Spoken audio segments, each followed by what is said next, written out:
Welcome back to the Unprofessional Footballer Podcast. Joined with me today, the return of Top Boy Mel.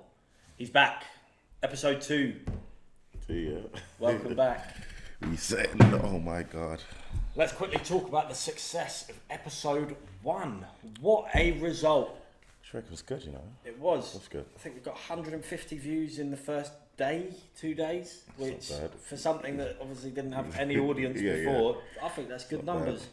Everyone I've spoken to loves it, says it's a good idea, giving coverage to the players that don't really get seen in the public eye, and it's interesting to learn more about players. That's what we're here to do, the Unprofessional Footballer Podcast, bringing a spotlight on the players under the carpet. So, Melv, you're back. Yeah. Talk to me. What do you want me to say? We're both a bit sleep deprived today. That's all you. Late night last night, out on town.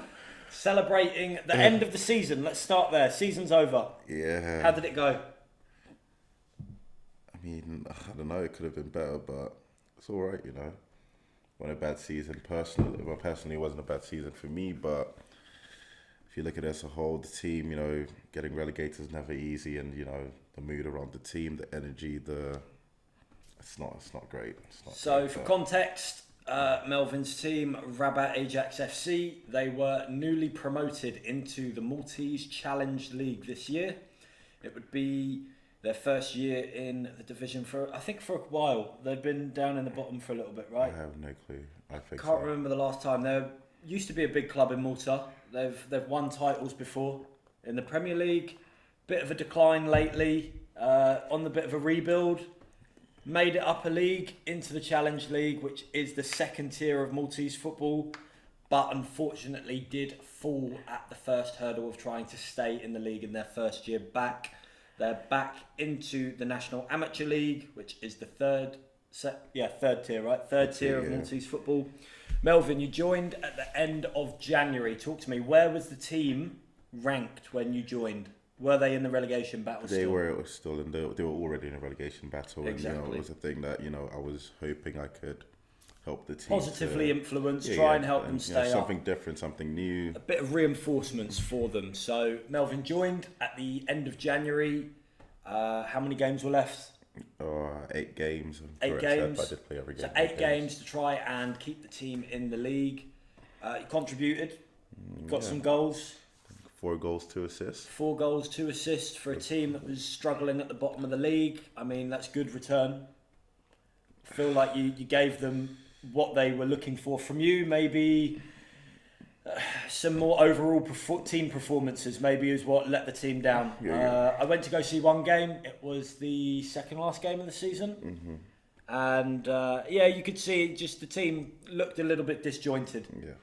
Individually, there's some good players on the team. Didn't really click as a unit, which I think it has a lot to do with like the mentality and the mood at that point in time. Exactly. You know? Once you're down in the dumps and you're fighting away for every point, it's hard to maintain a positive atmosphere. And a few games where we kind of had that chance where it's like, okay, if we can get a point from this game, or if we could win this game, it takes us, you know, on the right path, and then you've got to, you know, come back with a draw or loss, and it never feels good. So it never feels good. There's one way to suck the atmosphere out of the dressing room, which is conceding a last-minute losing goal in a game that's a must-win. I mean, there was a draw that did feel like it felt like a loss, actually. There was a draw that we were 2-0 up at half-time. Was that Melita?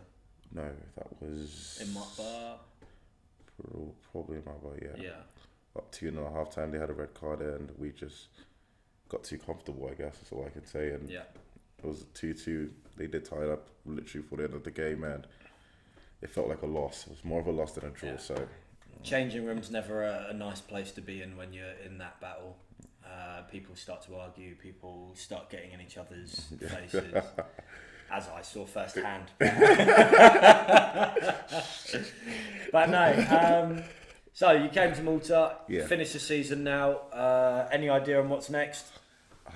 Take it day by day. Day by day, review your options, kind of see what the future holds. I work on myself, make sure I'm in better shape, and you know, just put myself in the best condition to play. Exactly. And, see what happens. And how long had you been out of football when you joined? I would not say out of football, but you know, not training consistently. Exactly. All Out of of that. season. I'd say. Out of season, probably close to 6, 7, 8 months. 6, 7 months away. You're not gonna be in the right shape that you want to be. Yeah. You know that you can give more. But like I said to you before we got on, the summer's not the time to rest. It's the time to work harder to get yourself where you need to be, and then you come 100%. back in the next year and play better, light it up, 100. and then make that impact that you ultimately can. I mean, that's it. Hopefully, You know yeah. that you can play over here. I think your ceiling is beyond Malta. 100%. I hope so. You know. But it's down to you now to put in that hard work. A lot of discipline and exactly, self-discipline. be disciplined. Yeah, be disciplined. Get yourself on the training field. Get yourself a good night's sleep, and make sure that you're physically able to keep up with the season and just give it all really. And then next year, who knows? You might be having the same conversation with some high-profile offers on the table. You have a good season, a 20-goal season, 25-goal season. There's no It's saying possible, but you know. where you can end up. But future looks bright. Take it day by day. We're going to be putting in a lot of hard work. I'm in the same position. I just need to get myself mentally ready, physically definitely ready, and just a bit more sharper on the pitch, and come back for the following season. So let's go back to where it began, Melvin. So, where did you grow up? So I was actually born in Houston, Texas. I was born American, and you know, mum and dad used to live out there. Had the whole family out there, and then did move to Nigeria for a bit. Went to school in Nigeria. You know, grew up, spent a lot of time in Nigeria. Played locally for like the estate team, and then played in primary school and all of that. Then moved to England to play football, and you know, that's where, you know, this is what I wanted. And then being in a place like England where football is life, football is life in London. So it was a great, you know, atmosphere for me, and you know, finding a way to balance school and play football. You had the open trials, you used to get a lot of those back in the day, and it was, and then, you know, eventually went back to America to finish off high school, secondary school and high school, and then, you know, they'd go to college in America for a year and a half. Then, you know, we met in college, and I'm here now. So what ages were you when you first moved to England? Roughly. Doesn't need to be exact. Give or take 11. Okay. 10, 11. And what was it like coming into that kind of new environment? It was different at first, you know, it was different people, different culture, you know, now meeting a lot of other people. I traveled a lot when I was young, you know, so I did a lot of traveling before then. And, you know, but it was now, because I would put it like this, in growing up in a place like Nigeria where, you know, people saw someone like me as privileged, you know, went to the best schools, and, you know, around the, you know, everything was given to me on a plate of gold, you know, so it was a thing where I would only have certain level of friends, and, you know, but in England it's kind of like everyone's equal. There's like, it was more equality than, you know, everyone, you can see a billionaire on the bus, you can, it's just what it is. Exactly. It's a simple lifestyle. You don't have to show off to see, okay, this is who I am and this is who I'm not. And don't get it twisted, that happens in Nigeria as well, but it was just what I was a bit sheltered when I was younger. It's much more sheltered, but then going out to England, knowing that I had to do things on my own, and at certain points, I mean, I had a lot of support from my mum and dad, and I tried to work once when my dad found out he got upset about it. I was actually doing paper rounds. I used to wake up and do paper rounds before I go to school in the morning, so I'm out here on the bike at 6 in the morning, pedaling, throwing papers at Right, tell me, because everyone I know that used to do a paper round did 75% of the papers go in the recycling bin. Or were you a good boy and actually delivered them? Actually, no, I delivered them. Yeah. So what happened was my older cousin used to do it, and then I told him I'll take his shift and just work for him, and then, you know, not because of the money, just I just wanted to do something, and, you know, it was. You should have seen the boys. They love me though. You should have seen the boys around where I grew up. You'd see them pick up the papers in the morning, straight down to the bin, all of them in the bin, and go back to sleep. 80% of the people that I used to deliver papers to were much like elderly people, old people, and everything. People would complain when they don't some arrive. of them were actually awake in the morning waiting for me, and then they were really nice people. Met a lot of nice people, and during the holidays, you got a lot of good tips. A lot. They always left the envelope for the paper boys. Like, you know, good tips. It was really, really good. So, And then America. What age? 16, no, 17, 18, 17, 18. Okay. Correct. Then I came to college, so I was 17. Why did you go back to America? What was the reason? My mum. Distractions? My mum. Okay. So then America at 16, 17. High school. Talk to me about high school. I was kept to myself a lot in the beginning, you know. It was different. I was going to say, is it like it is on TV? Completely different. Completely different? Different. Because you know how TV portrays high school. It's like very cliquey. It did. You know, there was a lot of that, but then it was a thing where, you know, I had to be careful with, you know, what I said and who people I hung around in. But in the beginning, it was just me, because coming to a new environment, you don't know, you don't know people. I'm always on my own on lunch breaks and everything. I'm just standing on my own in the hallway, in the corridor. I'm just there, you know, headphones in, music. And I was very shy in the beginning. Like, I just didn't know. I tried to figure things out, and it was here and there, to be honest. It wasn't the greatest, but eventually when I started to get settled in, did get in trouble once or twice with, you know, it was, I don't want to say, you know, I don't see color, I don't look at racism and everything, but I did experience a bit of, you know, what we can call racism here and there, where, you know, I was getting in trouble for things because of my appearance. Exactly. And I remember getting in trouble in high school once, and the teacher, when she had emailed the AP, when they sent me to the office, the first, I can never forget this, like every time, this is what I remember, the first line, the first sentence in that email was, a tall black African American dude, or by the name Melvin Akingboye, what was the words she used? Intimidated me with his size. And I'm like, come on. So when I got to the AP's office and he was reading it to me, I'm like, do you literally see how she started this thing? Like, does it not make sense to you? And I got sent to BIC, so I was out of school for about two and a half weeks. And, you know, that was hell. Missed the rest of the season. It was a lot of things. A lot of things. I want to get into details about some things that happened, but, you know, it is what it is. So when you're travelling around, obviously, at quite a young age still, you're still in your teenage years, and you're being thrown into these new environments. Where's your head at when you go into that? Are you excited or more kind of...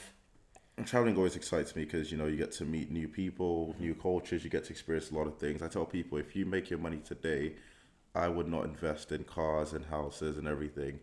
I'd rather spend money traveling and just, you know, seeing new places, because it's a huge world, you know.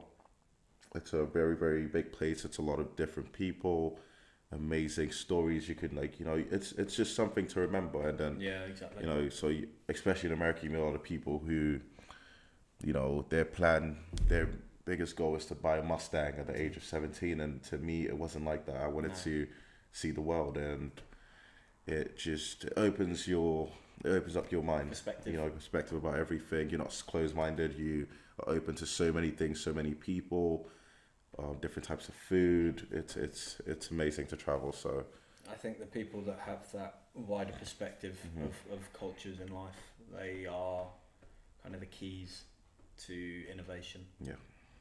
When you can see the world from multiple different perspectives, it gives you a massive advantage over people that are more focused on material wealth. Yeah. But, okay, right, so high school, we've talked about. Tell me about the trials when you were young. Did you have any academy experiences, or was it all kind of... It was all just raw talent. I just played football. I'm a guy who just loved to play football in the park, and I kicked the ball since I was 2-3 years old, so it's like, it's all I've ever done my whole life. I kicked everything. My dad always told his friends, oh, Melvin kicks everything in the house, he kicks everything, and, you know, football was where it was at for me. So not really any academy experience and all of that. So it was just high school football, Sunday league, you know, playing for local clubs. How I grew up. Yeah. So it's one of those ones. Did you ever get any coaches that you look back and think, actually, you know what, he was a good coach and really helped me? A lot of coaches, and it's a thing where like I said, I'll start from, being in Nigeria with the coaches in Nigeria. Yeah. They're very, very, fitness is a big deal to them.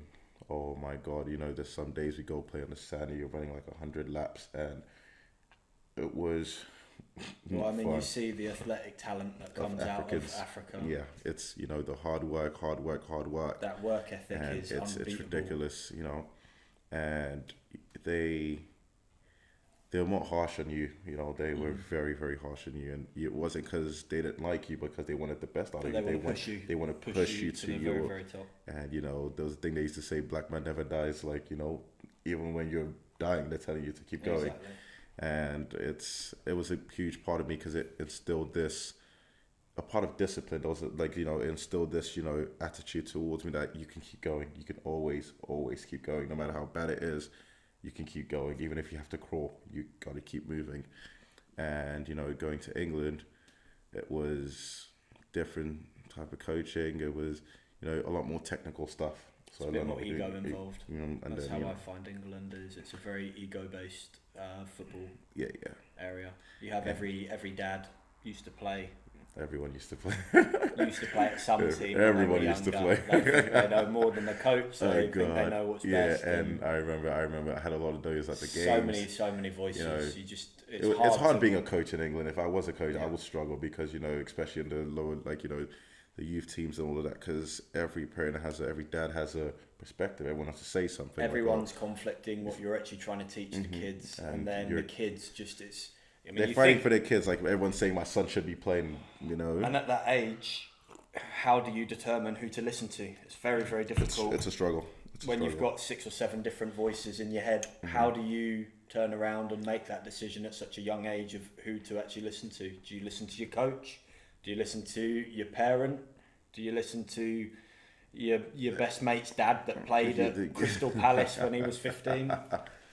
There's a lot of conflicting opinions in England, and it does make it very, very difficult to really focus in and hone talent, because you just get pulled in. It's like being a Stretch Armstrong doll. Yeah. But it's still, the football was amazing. I'm not gonna lie to you. I had so much fun. Met so many people. Especially high school, secondary school football in England was really fun. Yeah. Playing year 8 versus year 9s, playing against other schools. And school football was always, I lived for that. It was something, because it was a bragging right. If you played football when you were a good football player, you became, people loved you. Yeah. It was like you were a pride. People wanted to stand for you. It's like being in America, Yeah.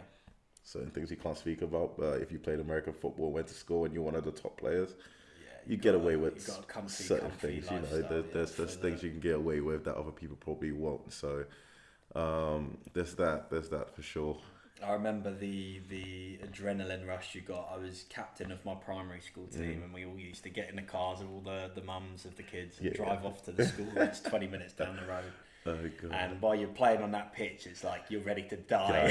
That badge. And it's the different, back then, playing football, especially in somewhere like London, it was the energy around the whole, it was a do or die kind of affair. We're gonna be here, and it was your World Cup final. Every single game. Cup final. It was muddy sometimes. The weather was poor. And you played through it like it was nothing. It was very, very, it was so intense. Yeah. Like you loved it every second. Like, I look back at it now and it's like, wow, I wish I could go back to them times. I miss the days where I could play football every single day for hours on end and not care. Nowadays, it's like, if you tell me I've got to play football 2 times in a week, it's like the worst thing in the world. It's like, Daddy, we got an extra training session this week. I'm like, oh, fuck, there goes my free time. It goes to where, life starts to kick in. Exactly. And, reality, and you can't, back then, it's just being free and being able to... It's politic free. That's the key part. Is when you're young, it's just enjoyment. Just play it, enjoy, It's football at its rawest form. There's no politics. There's no business behind it. The wins and losses, although they matter to you, it doesn't matter in the grand scheme of things. Yeah. Everything is just about being on the pitch and enjoying that hour-long match or that 90-minute match that you play. And it's there's nothing better than that. I always took for granted the time I played. And that's one thing a lot of people fail to realize, and I keep trying to do that. It's a struggle, but I try to do this every day when I go out to training. I'm like, you see these hour and a half, 2 hours you're going to do today, you're never going to get this back. Exactly. Enjoy it no matter what you feel. Let it all go. Enjoy this. And football back then, I would say, played a huge role in my life when it comes to my mental health and everything, because playing football was my happy place. I could be having the worst day ever. Once I stepped on the pitch, everything your escapism. Boom. 90 minutes, everything washes away. Can't even think of anything else. Like, it's just football. I used to have that feeling, used to love it, and it was about 16 that I started to feel that just disappear. Yeah. And when that disappeared, you lose it. You lose your happy place. You lose that escapism. Completely. And then it really starts piling on from there, because you don't have that 2 hours a day to just kind of forget everything that's wrong. Mm-hmm. But yeah, it's... So 2 hours is not enough, because I remember going to the park with my friends and we start kicking ball from, what? Oh, bro, maybe 2 or 3. And we're playing till 10 and 8 hours of football. We used to break the padlocks on the football pitches down the road, and they'd keep replacing the padlock, and we'd go down there with a crowbar, smash it open, and then we'd play on it from 10 a.m. all the way through till 6-7 p.m. when the sun goes down. Long and nothing, come back red raw from the sun. Go back to the chicken shop. You realise chicken shop. You go to the shops and get the corner shop. You get what? Lucas ice lollies in the water, and you had the KAs back then. And that kept you going all day. You didn't need much. Then you get the girls would come down to come and watch you. And then you had to show. Then all the skills come out. You're playing like Cristiano Ronaldo. Remember we used to play, what's it called? I think it was Wembley. Yeah, Wembley. You play Wembley, and then with singles and doubles and everything, all of that. Yeah. I was the king of singles. I was such a poacher. I just literally sat on the goal line the entire time. Oh God, I used to hate me. I used to have one of my cousins. He was so quick. He was super quick. Gets the ball, run, boom, goal. So he was always getting through. Always. I was the guy that I would just sit on the side until the last 3, and then I'd join in. And then I'd join in, quickly poach the ball off someone, score, and then just go sit down again for a couple I missed that. You don't get those nowadays. It's hard to just say, "Oh, guys, just go to the park, go kick a ball." It's weird, isn't it? You don't get that culture anymore. Nah. Not at all. And even kids growing up now, you don't even see kids going outside to play. Everyone's at home on iPads, iPhones. I mean, we were having a discussion the other day about Malta in general, just not even having that greenery area to even go and play. It's crazy. There's just like an open field for kids just go out and play. There's not parks, there's not recreational areas, there's just nowhere to go to play. It's not good enough. It's not good enough. And they don't exactly have the back alley, garage areas either. Because I learned a lot about life and growing up from just being outside. Mm-hmm. It was literally, I learned so much. You run into so many situations, so many problems. Just being outside, maybe just crossing the road and the ball going on. A lot of things happen. You see so many things happening. Yeah. You just. You learn. Sometimes you get hurt, but then you learn from it. You're getting injured, you learn from it. Next time you don't do this, you don't just run across the road, you might get hit by it. Exactly. You saw so many things happen, and it's just, that was life. But nowadays it's weird. It's a different way of life. Mm-hmm. I think it's something I've always thought, when I do ever decide to have kids, it's something I want to try and ingrain into them, is to be outside and get that experience, that life experience of being outside and playing and figuring out what's right and wrong and what's good and bad, and it's a strange one. Well, I feel like you have to be outside with them nowadays. Oh yeah, for sure. Unless you're there pushing them. Yeah, that's impossible to, you have to be outside. You can't tell a kid to get off his iPad if you're going to sit on yours. True. They lead by example, they say kids don't listen to what you say, but they copy you. They look at what you do, and then they do something close, so they do alike. So it's what it is. So after high school, we'll go back on track. Mm-hmm. We had college. Yeah. Spoke about college in episode 1. Some pretty interesting stories from there. Talked about red cards. Talked about kind of dodgy college situations that impacted Melvin. And just in general, it was a good episode. 15 minutes long?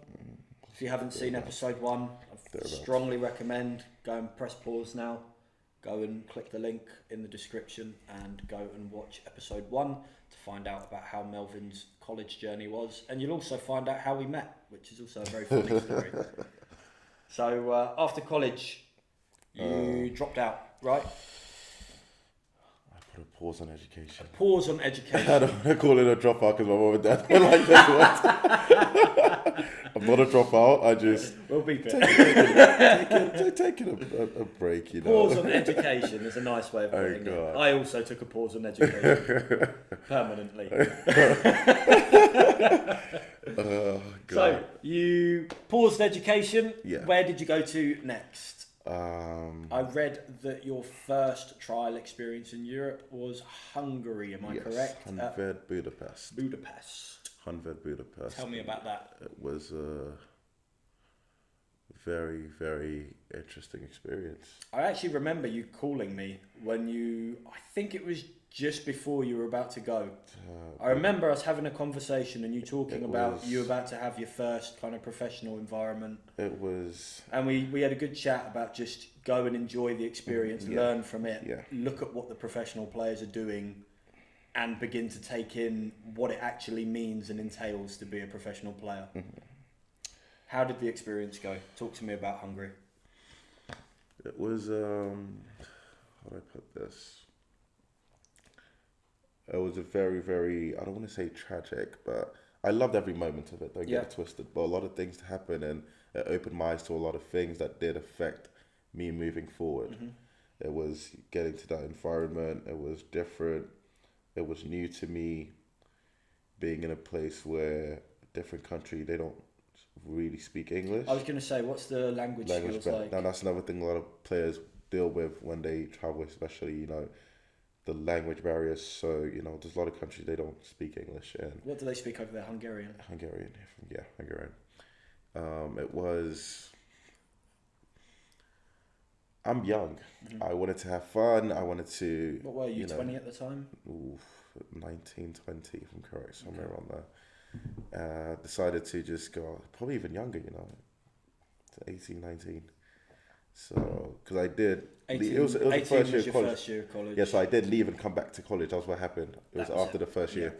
So, I've gone out there and... It was when I really saw football for what it was, that it wasn't a thing you're coming here to have fun. It's a business. Yeah. This is, you have to take it serious. Exactly. You can't, you know, and even if you look at it, it's a sad thing to say, but the fun has been taken out of football. Yep. It's a straight up business. You know, I was so promising, you know, back then, had the talent, had everything. I just needed a bit of guidance. And I didn't think I was given the opportunity. I was there for a couple of days and the next thing I was told was... Yeah. And it hit me where it's like, Fuck. I don't think I've even gotten the chance to show you or prove myself or anything. And it really is first impressions. Yeah. You will find, even if you go on a 3-day trial, you might think, okay, I've got 3 days to show myself. You got 1 day. You got, probably even before you even walk on the pitch, they've looked at you and said, you know. Got 30 minutes. I was excited, you know, I'm like, I can't believe this, I'm here. And, you know, I wanted to play football and going to the first training session, I remember it was... A lot of things that happened around then as well, because I think they just got knocked out of the European qualifiers, and then they lost that game, and the mood had just changed around the team, and I had to train with the reserves. And the first day, second day, like I said, it was a very hostile environment. It wasn't very... It's cutthroat. Yeah, you can say that. I think that's one of the biggest things I learned going into professional football dressing rooms. Yeah, it was... You're not friends. You're not... no, it's no friends at all. Even the guy I did share a room with in the hotel, nah. Your work colleagues. You're competing for each other's Everybody's spot. trying to... You're not. I want the best. Like, then that was the thing. I used to tell him, you know, I wish the best for you. If I don't make it here, I hope that you make it here. And something happened that I... don't want to talk about, but he did something to me around then that kind of affected the whole, even me even getting the opportunity to you know, it painted a bad picture about me, or it put me in a bad light with the team and with the club and everything. Yeah. But hey, it's life. Shit happens, right? So Learning experience. it's huge learning experience. So being able to do all of that and then something happened where on the second day, I was told that I wasn't being aggressive enough. Okay. So the next day I told myself, I'm going to go into the session, I'm going to be aggressive. Yeah. Like, you know, they told me, you're a big guy, be aggressive. And I've gone and done that the next training session, and one of the defenders will try to get into a scrap with me that, oh, this is training. But I'm like, the coach, you literally told me yesterday to be aggressive. And I didn't foul him, but I was just very aggressive. We was a 50-50 and I've won the ball clean, but I was a bit too strong for him. And that's when I knew that was it for me. Like everything just changed. Yeah. Everyone around me was being so negative, and it was like, you know, it got to a point they weren't even passing me the ball anymore. And when a team decides that they don't want a trialist to play for them, they will sabotage that trialist. So yeah, easily. And you know, going back to all of this, it's just me saying it's very, very difficult. And this is where it just affected me, because going back to college, I didn't want to go back to America, and then doing that trip back. You had your first taste of professional football. And you want professional football. Yeah, I knew that staying in America wasn't what I wanted to do. So going back to America was not fun. It wasn't, you know, it's like, if coming back to think about it, it's like, you know, one of those ones where I felt like if I had been given a chance, an opportunity to grow, God knows who knows where I could have been right now, you know. But it's like they wanted a ready-made product. They wanted someone who was ready there on the spot. They didn't want to like wait for you. They didn't. But you know, over the years as well, I've learned as well that sometimes if something doesn't work out for you, then it's not the end of the world. Life goes on, and then you've just got to. Because you look at the story of a lot of football players who are playing professionally right now. It's because they got rejected. Because they got rejected, the drive and everything. Mm-hmm. And even if something doesn't work for you here, doesn't mean it's not going to work for you here. You know, you look at a player like if you look at much more recently, Mitrovic. Mm-hmm. He struggled last year, and then people said so much about him, and right now he's doing amazing. You look at a player like, what's his name in Ajax, the striker? Haller. Yeah, him. If you look at a player like him, went to West Ham, didn't have the greatest seasons. Now he's Champions League. He lit it up. It's ridiculous. So those kind of things inspire me to know that if it's not working for you here, it might work for you somewhere else. It's not the end of the. It's a confidence sport. They got a player like a big player, Salah. Was at AS Roma, did all right there. Was at Chelsea, barely got any playing time, you know, and he's gone to Liverpool, and now he's world beater. That's all words can't explain how good he is. So the biggest challenge as a footballer is taking rejection and staying positive. Ooh, it's very difficult. I've always tried to use rejection as fuel. It's okay, right? You've rejected me. You're another person on the list that I'm going to prove wrong, and that's the way I do it. But it's not a lot of people can do that. No, that's what separates people that can actually make it as a pro footballer and those that have everything they think they need to be a footballer, and it just doesn't happen for them because they get rejected once or twice. It's a lot more than talent, more than, you know. But football's a funny industry when you really start to learn about the insider info that comes with being in the professional industry. So talk to me. Hungary finished. You went back to college. Then after you took your official pause. Yeah, I moved back. I moved back to England, and I said, I'm just going to go play football. I don't care what's going on. I just want to play football, and I'm going to do this for myself. And where did you go in England? I was back in London, back home. Okay. You know, stayed with my cousins, my aunts, and them, and then. Is that where you started playing at Hackney? Then I did meet. How did this happen? Friend of mine tells me, we play Hackney Marshes every Sundays. You should come and play for us. Just guest play and this and, you know, whatnot. And I've played the first game. I think I scored a hat trick. Mm-hmm. It was like, and it was against one of their rivals, and it was like, who was this guy? Yeah. And next thing, I've got people coming, like always watching our games and looking at me. And I met someone else who then I don't want to get the story wrong of who I met first. If it was Ghanaian, a Ghanaian guy, and he's told me, I want you to come and play for my team. He played Hackney Marshes as well. They had one of the best teams, but they were lacking a bit of quality here and there. So he put me in his team, and we just went on beating. We just started winning every single game. Like, it was like every game we played, we were just winning and winning, and I was having great performances. Hat trick here, scoring a lot of goals, just proving that I could play football. And on one of these days, actually, I was playing for my friend's team. That's what happened. And my dad came to see. My dad hadn't seen me play football in over 10 years. Okay. And he just came to London, and then we went out. So he came to watch me play that day.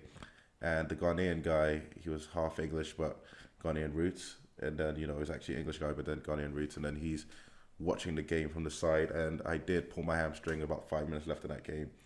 And I hurt myself, and I'm walking off the pitch. And my dad was recording when I scored a goal, and he was like, goal. And then the guy next to him says, who is that boy? And my dad said, that's my son. And he was like, tell him to take him off right now. I need to talk to him. And I've come off the pitch, and so I have a conversation with this guy. And he was like, I want to work with you. Okay. I can get you places if you're, and he talked to another friend of his, and I moved in with his friend. And another Ghanaian guy who was a coach as well, had two sons. He had a son who played for Watford, actually. Okay. So it was like very good connections, and they wanted to work with me and help me to get places. And it worked out quite fine, actually. So they did send me out to Belgium. I was with Mouscron. Okay. So we, got to Mouscron. Like I said, it was still being young, not knowing the professional environment really well. A bit of naivety. Very, just wanted to go out there and play. But then the truth was, I didn't understand that there was a lot more to football than just talent. Yeah. Got to play the system. You had to. And then, the players around there, it's like you're walking onto a team where there's players who've been in the system and the academy and everything, and now they've made it this far. You've just come out of nowhere. They're not really going to be they're not going to be very nice to you. They don't understand why they've had to work their entire arse off. And then you've walked into the team. So that happened. To replace them. Things didn't work out at Mouscron as well. Now coming back, another disappointment, going back to London. It was one of those ones, and I was back in London. No, before I left. Now this is where I get this twisted. Did I go back to London? Or I stayed in Belgium. Oof. I did. I can't remember if I did go back to London, but if I did go back to London, it was a short period of time. I went straight back to Belgium, and I was a third division team, Hammer. Went to training, had one training session, then the game the next day. Training was all right. It was, but they were having issues with the striker. He wasn't scoring a lot of goals, and when as a striker, if you're not scoring goals, then you're not doing your job basically. So. Next game, played a friendly. He started the game, had one shot, but that was a free kick. He just, didn't have a great game in the first half, and they brought me on in the second half. And now, I'm excited. I want to show myself, I want to prove myself. So I was in my head a lot, but I was giving them another style of attack. I was bringing the ball down. I was showing them that I could play football, and, it was looking good. But the service, I still was not getting the ball. Every ball I had to get, I was fighting for it. I had to go beat the defender, fight and bully the defender off the ball or something. It wasn't like I was getting a pass from my midfield. And I mean, I did realize that the striker in training the day before, he was like one of the coolest guys on the team. So they didn't want to see their friend go. Yeah. They, so it was like, okay, whatever we can do to help by messing this guy up. That's what it looked like and it felt like. And I remember this was something I clearly remember. So in the last minute of the game, I've chased the centre back. He's played the ball to the left back. I win the ball off the left back. I'm running at the centre back. I play to my attacking mid, and I make a run in between the two centre half. It was a 5-yard pass. If he had played me through, literally, I would be through and goal. Now, if I miss, that's on me. Yeah. He shoots from like 35 yards or 40 yards. And I was so frustrated. I turned around and I was yelling. I was like, how could you it was so, anyone would have given that pass. And he says, fuck you, and turns around and walks off. And I just felt like, Yeah, you know. Yeah, after that, I didn't say nothing, and I mean, essentially, as a striker, you're only as good as your service. so You need the ball. You can't score goals without people passing you the ball. and during that period, yeah. So I always talked to my dad a lot. We used to talk quite a lot, and then 2 days before that game, I hadn't heard from him. And 2 days after, after that game, I still didn't hear from him. I called my mum the next day and I'm like, hey, what's going on? And she's told me that, oh no, he lost his phones, he's in Dubai. And we're not he's all right though. It sounded a bit fishy to me. Like, I'm like, something doesn't, it's not adding up. Yeah. 4 days, no word from him. Even if he's lost his phone, something's going on. And I was like, Mom, I don't know, for some reason I feel like you're lying to me. Tell me the truth. And she just broke down in tears and said, your dad's really, really ill, and we don't want to tell you because we know you're on trial and everything. We don't want to let that get in your head. And I was like, what? So, what are you saying? Nuclear bomb's been dropped on you, isn't it? And I remember I was having was it pesto? The pasta, I'm just I'm eating the pesto and I just put it on the table. I packed my bags and I left. Immediately. I left. Like, I didn't have that much money on me. I didn't have nothing on me. I looked at the Google Maps, take a train from was it Muscat where I was to Brussels. Mm-hmm. I didn't know what I was doing. Like, it was instinct. I grabbed my bags, I literally remember leaving my food on the table, everything. The guys who were taking care of me, who were hosting me, like the Ghanaian guys and the guys who sent me down there, didn't say a word to them. And I still till tomorrow, I hope that when I get sorted out, I can ring them and say, hey, listen, we need to talk. And because after that, it was like, I'm very, very close to my dad, and like all I remember was me finding myself at the airport. Mm-hmm. Now there was one flight from Brussels to Dubai and it was leaving in about 4 hours. Ticket prices were about $900 because it was like instant. You had to get it. I had like an hour to raise the money. Maybe I had like 300 on me.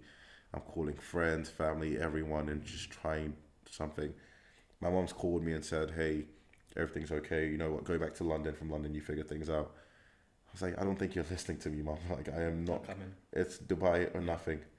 She was like, oh, your brother's leaving from Istanbul. He's going to meet your dad in Dubai and blah, blah. And I'm like, you're not understanding what I'm saying. I am going and nothing is going to stop me. I figured it out. Had a few friends who came through for me and, got to Dubai. And when I got to Dubai, it wasn't a great state to see my dad in. And that was a huge turning point in my life. Huge turning point. He had to go back to Nigeria at some point. So, well, I'll tell you this though, me being there helped him to recover a lot faster, and it was great. I saw the difference from the first day I was there till like the 5th day, and then he got discharged and everything. So we had to fly to Istanbul, and him and his friend flew from Istanbul to Lagos back to Nigeria. So I went into London to grab a few things. From London straight back to Lagos, and I stayed in Lagos for a year and a half till it took some time for him to recover. But then at the same time, it was a thing that I knew I was doing it for myself and my family. And I tell you, I put my life on hold. Yeah, for sure. Everything that people used to ask, oh, what are you doing now? Why are you in Nigeria? Like, what is it? You've got to step up sometimes. And I did, and I would I do it again over and over? I would do it 1,000 times over. I would do it over and over again if I had to, So I don't regret it. Time with family. I don't regret it. A lot of people said it was because right now being in that professional environment, something could have happened for me. I could have stayed in Belgium. Maybe another club could have said, hey, let's come up for trial. Something could have happened. Yeah. But at that point, it wasn't about me anymore. And being in Nigeria for a year and a half was a huge struggle, and a lot of things happened. Got into a relationship, got very comfortable, wasn't really thinking football as much as now. I was taking other things more seriously, but at some point I just had to tell myself I want to go back and play football or go back to college. So I did move back to Texas 2020 November, literally a week after my birthday. I've gone back to Texas to play in a tournament in Dallas or in Houston. It was in Dallas. The tournament was in Dallas. And I got injured at the tournament, and now it's like Mom and dad don't my phone again. Go back to school. Yeah. Call your school in Kansas. Go back. And I'm like, I don't want to hear this right now, but it's my last option. I've got nothing else. Yeah. And the embarrassment to think about me having to go back to Bethany, I was like, That's something I don't that want to do always this. played on my head. I hate that feeling of having to go back somewhere that you've essentially in your head you've cut ties with. Mm-hmm. So it having was, all these people now looking at you like, like we knew that you wouldn't make it, mm-hmm. and it's just like that feeling of knowing that what they've said to you is kind of true, and that I'd never like that feeling of having to go back to a place that you have tried to move on from. You think you're making a positive move in the right direction, and then you have to go back. Because it will take a lot to even go back. You know, you're going to hear a lot of people saying stuff like, oh, you thought you were better than us, so you left and thought, you know, all of that. Not like I would have cared, but it would play, it would play a lot in your mind and all of that. Hoops again. So there was all of that, to be honest, and moved out to, met someone else through my dad's friend, and then moved out to Florida, moved in with him in Florida, then played in Florida for about 6 months. And then I did get the opportunity to come out to Malta through a friend of mine who his agent was looking for a player to come out to Malta, and then he just told me, hey, listen, well, they've offered you a trial, you should go out there and give it a shot. And then kind of fast forward present day. I'm here in Malta now. It's funny how life works, man. Yeah, it is, to be honest, it is. Did you ever see yourself playing in a place like Malta? Well, I tell myself every day, wherever football takes me, I go. So maybe didn't think about a place like Malta, but I'm here and you've always been open to the idea of anything. I'm open to anything as long as it gets me on the right path, and as long as I'm getting to do what I love, which is play football. Then hey. Yeah, I've always had that kind of journeyman mentality. I'd love to be one of those players that island hops, country hops. You play one season in a country, sign for another country. One of my friends at the moment played a season in the Maldives. Ooh, and it's just like, he loved it. He said the standard wasn't great. Yeah. But the pay packet was nice. It was comfortable. Obviously, you're living on a beach island. You have to take speedboats to the other island, play games. Like, come on, it's you can't complain at that kind of life. That's the thing about me, though. I'm not a big fan of like speedboats and water and nothing. So not a waterman. No, not really. So, and it's funny because where I come from in Nigeria, like Ondo, we're known to love the water. My dad's people are known to love being around water and everything. So it's crazy. But yeah, I'd love to do 6-month stints in just random countries because you get to see the world that way. And doing what you love. You go to countries that you would so many never even entertain the idea of going to. But if you've got work there, it makes you go there, and then you realise these little hidden gems that are dotted around the world. And I always said the coaching that I did in America when I first went for the first 2 years that I was in America, being just sent like little assignments like, okay, right, you're working in this random town in California this week, and then you're going off to Arizona. Oh, okay, you've got a 14-hour drive to New Mexico. That's where you're working the next week. I saw so much of America that way, met so many nice people, and just that way of living always sits well with me. Variety in so many ways. When you were going around Europe on trials, were you by yourself, or did you have any family with you? By myself. Did you have your agent with you? By myself. And that's where, I would tell a lot of people, if you ever decide to do that, it will be great to have some sort of representation with you. Stops you getting taken advantage of. That's one thing, and also it lets you focus. You don't want to be playing and thinking about going to the coach after the game. How do you think I did? Do you think this was enough? These are not conversations that you should be having with maybe a coach, because then they kind of see your desperation. They see that, so sometimes it's good to have some sort of representation, so you can just do what you do, which is play football. Exactly. And it allows you to concentrate. They handle all the negotiating, the little chirping away in the coach's ear. Hey, when are you going to sign him? Because as a player, you feel like you're whining if you keep going up to the coach. You feel like you're going to piss him off, and then he's just going to turn around and tell you to leave.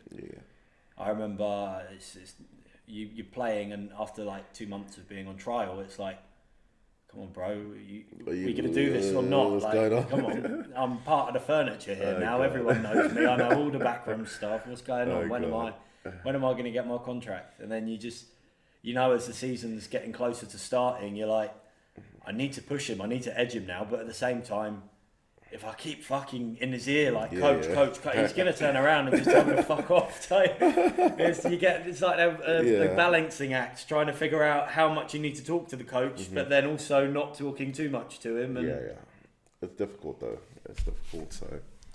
So yeah, I'd definitely say if you can have some sort of company with you that can do that kind of negotiating and constant pressure on the coach to make a decision, working with the committees behind the... I mean, sometimes it's good to even know. If it's a no, I want to know as soon as possible so I can move on. Because you don't want to waste as much time being somewhere and nothing comes of it because... You're wasting time. You're wasting time anywhere else, yeah. So, on your own, talk to me about mental health. I know for a fact when I was travelling around football by myself, you hit some pretty... dark, troubling patches. Lows. It's very difficult to pull yourself out of that. Valleys. The valley when you're by yourself. Very low. It looks bleak. You can't see much for future, and you're just sitting there all by yourself with your thoughts, overthinking things. How did you handle that pressure? I didn't, because to be honest, I still go through these things, but at the same time, it's a thing where I'm able to just, it's just, I do a lot of, I don't want to call it meditation, but I listen to a lot of things that would play, maybe when I'm taking a nap, something playing in the background that keeps your head, keeps you thinking positive. And I try to always look at it this way. There's millions of people who would die for to be where I am right now. So whatever I'm doing, I try to enjoy. I try to just, make the most out of it, because it's, I'm lucky, and I see myself as being lucky and blessed to be where I am. I'm not saying I'm not the best player in the world, but then, every single time people will die just to be here. People will give up anything just to be here. I heard a lot of stories about maybe even people from Africa trying to get through Libya, going by boats, and a lot of people are dying on that route just to, for a better life, for something, and it's... I mean, you see the amount of success stories there are in football, people that have sought refuge in another country, and before you know, a lot of players like that, so it's... They're the ones that have that hunger to succeed. And no matter what they get told, they'll keep working at it. And what it is for me is because coming from a family like mine, people saw me as privileged and everything. There's always talk that, you don't need football. You can, figure something else, go do some business with your dad, go do this. But it's like, that's not the life I want. Football is my life, and I want to play football. So, it's like, so when I started to make headway in certain things, it's like, I'm happy that maybe it's not, I don't care about proving people wrong anymore. It's about just doing what I love and proving myself, proving myself right, basically. I mean, ultimately, because people always have opinions. People would always have opinions, good or bad. People always have something to say. So, I've always been told, you're doing something right when other people are telling you you're doing something wrong. Yeah.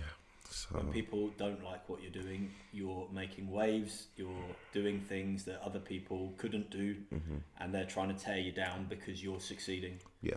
And that's why I enjoy listening to people tell me that I'm shit. I enjoy listening to people tell me, what are you doing? No one does this over here. Why are you doing that? You're not acting the way that you should.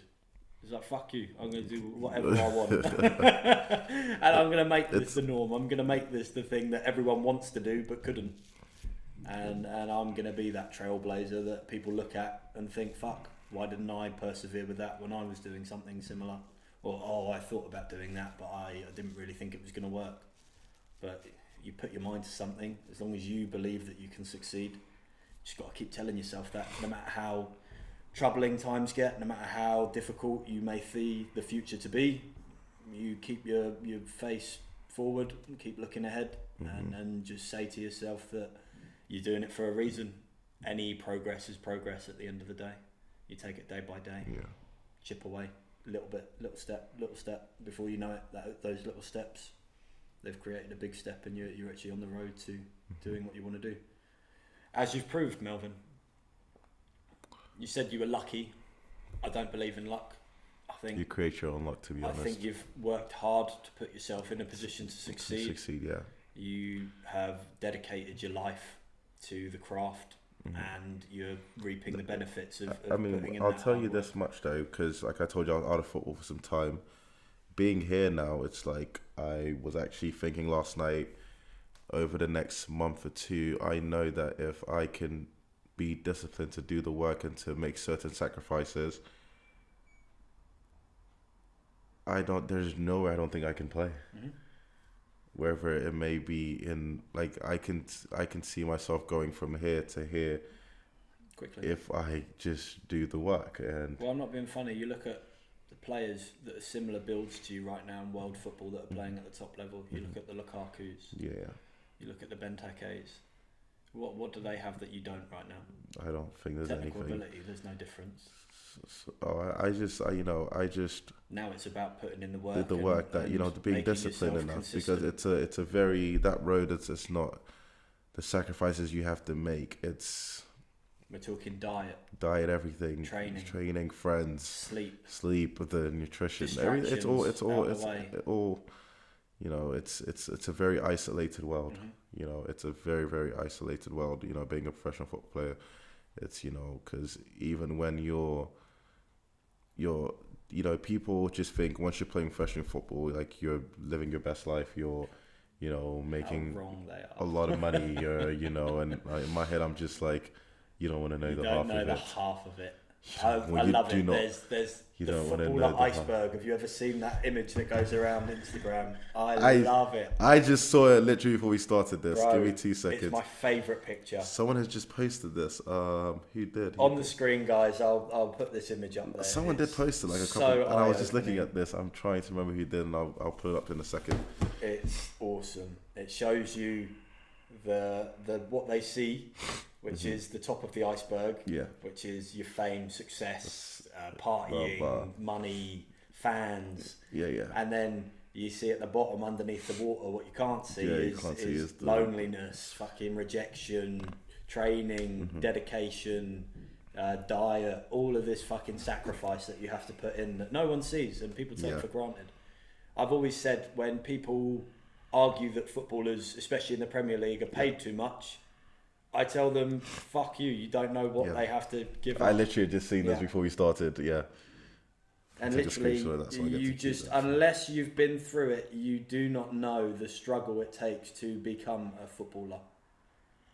And like Melvin was talking about earlier, some people see people that grow up privileged as having a bit of a silver spoon and an easy journey, and like, why do you need to be a footballer? But at the same time, people that are perceived to be privileged have their own struggles. They have 100%. But that- people don't see this. people People don't see never it. understand this. You have pressure. think it's You have pressure from, let's say, successful parents that are wanting you to be just as successful as them, Yeah, if not even more. Yeah. You have the pressure that, we've built a fortune, you need to Do be yours. into yours. Yeah. Yeah. What are you doing to make your steps come true? And everyone has And I their come own from a big battles. family where there's, as much as people don't, I've got 2 mums, so I've got stepbrothers and everything. So no matter how you want to look, and no matter how much we love each other, there's always going to be this sort of competition. Sibling rivalry. It's just a The bigger natural your thing. family, It happens. the more competition you've got. It happens. So, and it's a lot of things that I don't want to speak about, but people do not understand the half of the things that I go Not at through. all. And And I think it's very unfair that people judge the struggles of people. And I don't think that you should look at people and say that your life is harder than theirs, or there's this, what's it called? I don't know where it's from, because I've heard it in different ways, in different languages and everything. But there's like a thing where it says, if a group of people, if a gathered came together, and says, you know what, put your problems on this table, you're going to take your problems and go back home, because you realize that what you're going through may not be as bad as what the next man next to you is going through. It's like, if we all put our problems right here, right now, you would take back your shit and say, listen, I'd rather have my shit than have your shit, basically. So, and it really does come down to perspective. What you consider to be the worst thing in the world, someone else might look at and go, I would take that over what I've got any day. Yeah. So yeah, it's like, I just don't want this whole thing of judging people's stories and like just judging people from the outside and not knowing what they're dealing with. There's something people need to stop doing. So I completely agree with you. So we're going to take a short break and we will be back once we've heard from one of our advertisers today. We're going to be hearing from Reboot Cycle. Play the video.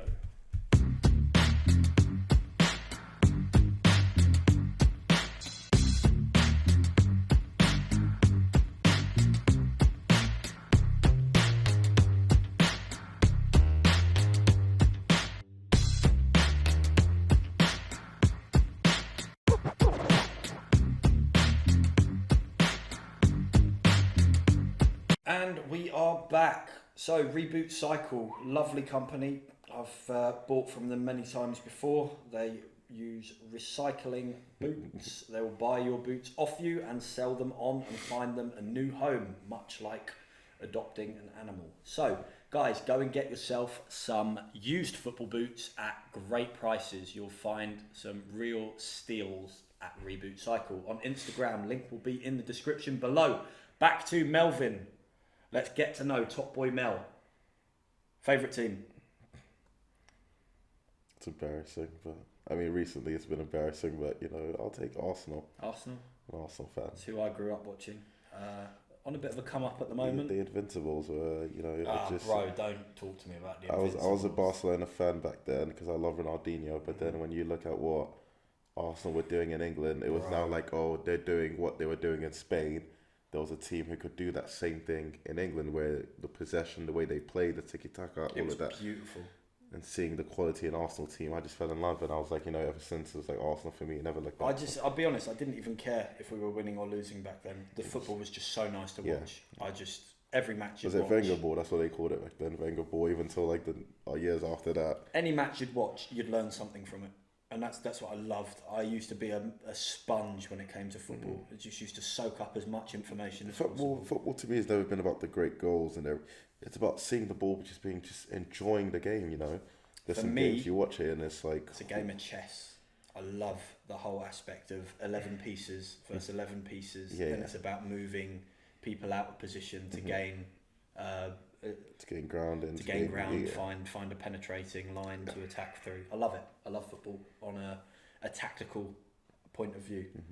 So, favourite player? You said you like Ronaldinho. I used to love Ronaldinho. He is the one who made me fall in love with football. Actually, okay. I already loved football from young, but then now everything I did, I used to be very, very skillful. Like Ronaldinho types. Like I do not believe that. I've never seen this guy do a step over. I do 5-star skills and blah blah. But obviously, when I started to mature in my game, I chose a different, what becomes more effective for me, more enjoyable. I would rather dribble 10 men and score an amazing goal. When I realised in football, you need to score those goals. You need the goals more than... You need to win. You need to win. So But I still love him, but, retired DJ Drogba. Yeah, Drogba. He inspires me, his story, even the story, how he started at such a late age, and, he didn't play style that you probably could replicate. Yeah, him, and then you look at more recently, Lukaku. I mean, people talk a lot about him and you don't get a lot of, but... I feel like with the right players around him, because football's not a one-man game, it's a team effort. So having the right players around him, he can bring a lot to the game. And Lukaku's a player that if someone would build a team around him, he would be lethal. Like he was at Inter Milan. Inter Milan, that's a perfect example. You see what he could do. He can't find a manager that just wants to work with him. He's quick, you can't demand too much from him. You need him to be and do what he's effective at, and build a team around it. Yes. And then you look at a player like, when it comes to mentality, a player like, because I actually watched his documentary as well, Zlatan. You can't take anything away from that guy. That confidence. It's something, and there people say he's cocky, where it's just, I don't see it as him being. Who was it? I think it was back when he was like 21 years old. He got offered a trial at like Arsenal. Yeah. And he turned it down. He said, I don't trial. He was 21 years old, having the confidence in your And if you look ability, at everything that he's achieved over the years, it's like... he should be talked about as a world beater. The mentality is something else. Even at, 40 now, or 39? 39. He's still... generational talent. You do not find players like that often, and he doesn't get the credit he deserves. He deserves a lot more. Goes down as a legend for me. Living legend. He really could crack the top tier list of footballers in our lifetimes, and especially in our lifetimes, but across kind of all time. I think he deserves a shout in there in the striking department. A lot of people, like, when I go to Turkey quite a lot, so, you know, when I play football there, and then, you know, a lot of people, when they see me, they call me Amokachi. I don't know if you know about him. Nigerian striker back in the day, they used to call him Amokachi the Bull. Mm-hmm. Strong, ruthless. He was something else, you know, and Daniel Amokachi, that's his name, but they love him in, you know, Turkey, like, so he made a name for himself in that league, that Turkish league, that, you know, so when they see, once you tell people you're Nigerian, it's like, Amokachi, you know, Amokachi the Bull, Amokachi, I'm like, that's, you know, you get that a lot, so that's it for me. Those are my players that I look up to a lot. Right, so tell me, would you rather win Champions League with Arsenal or the World Cup? With Arsenal? Yeah. Yeesh. Champions League with Arsenal. That'll be the first one, wouldn't it? Go down as an absolute hero. Or would you rather win the World Cup with... And what nation would you actually represent? That's what I don't know, you know. I've not been able to come... It's a very good question that, you know, it's... I don't know. Where do you feel most homely from? There's nowhere like, you know... Because what is it? You qualify for 3 countries? 2. Nigeria and America. Okay. Because it was more like a student visa, like, you know, I've not really... Yeah. But I mean, if my sister does file for me and I do get my, what's the name, UK citizenship and everything, trust me, I get in 3 countries. But to be fair, I don't believe in having identity from like where you come from, and I believe that we're one as humans and everything. But just, I don't know, Nigeria just has this thing. They have my heart, basically. Like, it's a thing that I would love to see, but because I know about a lot of corruption and everything that happens in the national team, it's a struggle. But for the US as well, because I was born there, so it's something to look back at. But very patriotic country. I'm not very, very patriotic. I'm not patriotic. Patriotic. So I don't do all of that. So probably the Champions League. Champions League, Arsenal. Okay. And then also winning goal in a match or score a hat trick. Depends on the type of match, you know, how important is the match. The Champions League final, when I scored a winning goal to win the thing, or a hat trick in a league game, I'll definitely go for. It's the same game. It's the same game. Ooh, Champions League final, hat trick but lose. Ooh, hat trick, but you don't know the scoreline. Winning goal. Any day. Because, you know, got to win. You have to. That's football right now. Exactly. So it's like, you know, you have to win. You see the World Cup final, was it Germany, Argentina? Or who was it? When Mario Götze comes in and scores in 130. Yeah, that's something like that. He didn't really get playing time and he's come in and scored the winning goal. So, and career defining. Yeah, very. You cement yourself in history by doing something like that. Right, 25 tap-ins in a season, or let's go 12 worldies. 25 tap-ins. Yeah. Football's a game of numbers nowadays. You make headlines with 25 tap-ins. No one's going to see tap-ins. No one wants to. Nobody. We people look at the numbers. Stats. It's all about numbers. You tell them they're worldies. Just don't show them the video. Oh God! So yeah, it's. Anyone asks, they're all from outside the box, screamers into the top corner. Oh God! So 25 definitely. Because, you know, numbers are important. It gives you the, like, you know, credibility. It gives you the, what's it called, the drive to even go for more. Mm-hmm. The more goals you score, the more confidence you have, the more, you know, that's why, you know, nowadays you have players on in form, and like, you know, once you're in form, you're getting goals almost every game or goal every 2 games. It's, you know, it's good for you as a striker, especially. So. Right. Final question. Would you rather a 5-year contract at Arsenal, but you're playing for, let's just say, not free, but you're paying for expenses? Or would you sign a 2-year deal in a country, I would have said China, but obviously the money's not really there anymore. So let's say somewhere like Qatar, and you're earning like we'll say 500k a week. What are you taking? Are you a money player or are you one club man? This is a very, very. I know what I'm taking. I'd be on the first plane out. I'd leave all my stuff. Everything's been left behind. I don't know. I don't do things for money because, I don't know. It's a.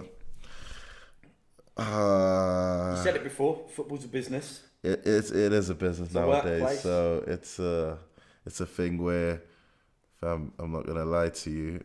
Man's gotta eat, man.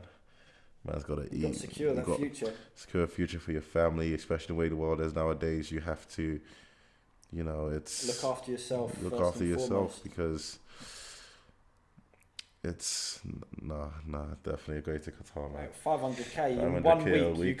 You could then go and trial for the rest of your life If I play in Qatar with 500k in a week and then probably buy shares in Arsenal and actually go play for them. Force yourself into the team. So I like asking this question because there's a lot of people that will say they're not about the money and be like, no, I'd love to play for my club. I'd love to play. It's like, but at the same time, you take a 5-year deal and you get injured in your first week. There's no promise of a tomorrow.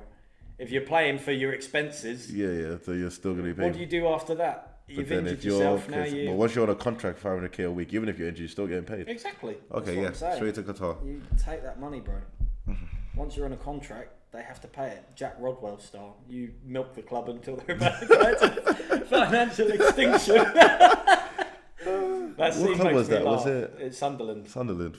In the series, Netflix series, Sunderland Till I Die. They fucking call him into the office.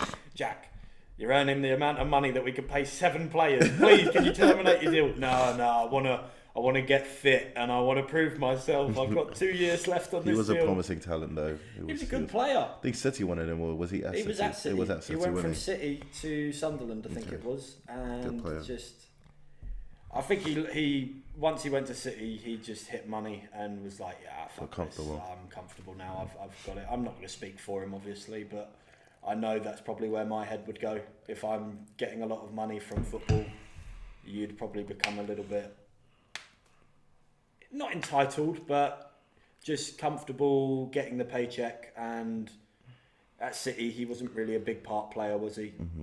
Maybe a few appearances off the bench, training, staying fit. It's a comfortable lifestyle, so you can't really complain when you got accustomed to a certain way of life. No one would throw away that money. I don't think anyone can argue with a player keeping their contract at the end of the day if a club has signed you to that deal. Because everyone's looking out for themselves. Even the clubs are trying to look out for themselves. So in the end, you do you. If you're earning that money, if someone's stupid enough to give you a contract like that, then why would you give it away? That's like going to a person working in an office job and telling them, hey, you got to terminate your contract. It's like, why? I've not done anything wrong. I'm doing my job. This is what you asked of me. I'm not doing anything wrong. Right, I'm going to give you 60 seconds to answer these final questions because they are a little bit long if we were to let them go into that. So I'm going to put 60 seconds on the clock and I'm going to tell you. The question, 60 seconds with Top Boy Mel. Has the internet made football better or worse? 1 minute on the clock, off you go. It's 50-50 on that one. Internet, football... It's a good way to publicize yourself and to sell yourself and everything. But at the same time, there's a lot of also it gives you a lot of you can learn so much from the internet, whether we workout videos, training videos, tutorials and all of that. But at the same time, the internet in general can be a very, very toxic place, very, very toxic place. Everyone has an opinion, everybody... it's you get the abuse from the players. A lot of things happen, like the World Cup. The fans and everything. Everyone has an opinion. So when people are talking that much, it's mentally training on, 10 seconds on the clock. I want an answer. Better or worse? You can't say 50-50. Better. Yeah. Right. Next question. 1 minute on the clock. Has money made football better or worse? Wow.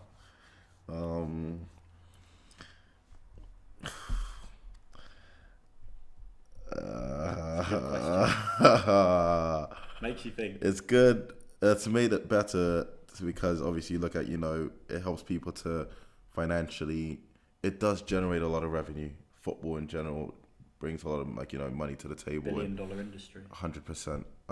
But at the same time, you look at some transfers and you're like, yeesh, pay that much for that guy.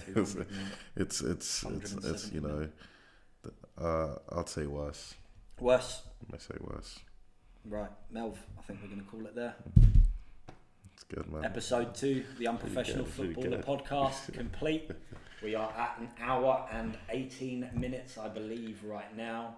It's been a good talk. I've enjoyed it. Thank you for coming back on the show. You going to see me again or not? Nah, training I'm soon. done You're tired now, of me. bro. You're tired of me. You're tired of me Been already. with this guy 24/7 for like the last 3 weeks. I need some new people on here. Oh, God. I'm going to be putting out some adverts to get some new people on. Oh, God. But no, the Melvin Akingboye story, I think we've done it justice. Some interesting points. I think there's a lot that young players can take from this and learn from and prepare themselves a bit more to try and fulfill their own dreams and try and chase their own dreams. Competition went well. We did that live stream giveaway of your first shirt. We also, sponsored by the podcast, we gave away a second shirt. That was good. Very funny reactions live on the stream. That was a good experience. Was that thing he said again? Oh, what did he say again? Do you remember? What was it? When he was like trying to say. What was it? It was like hada. Oh, God. Ata. Something like that. Oh, Maltese is a difficult language to copy. But Melvin, tell me what's going on right now with you. Have you got anything going on? So just looking to train.